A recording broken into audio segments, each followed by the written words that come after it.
Nah, baik, oke. Mungkin sebelumnya izinkan kami selaku kuasa hukum menyampaikan hal yang prinsip ya.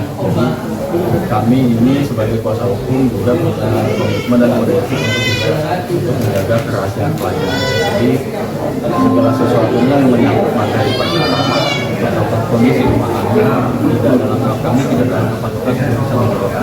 Jadi mohon maaf, semoga itu bisa diterima dari kami.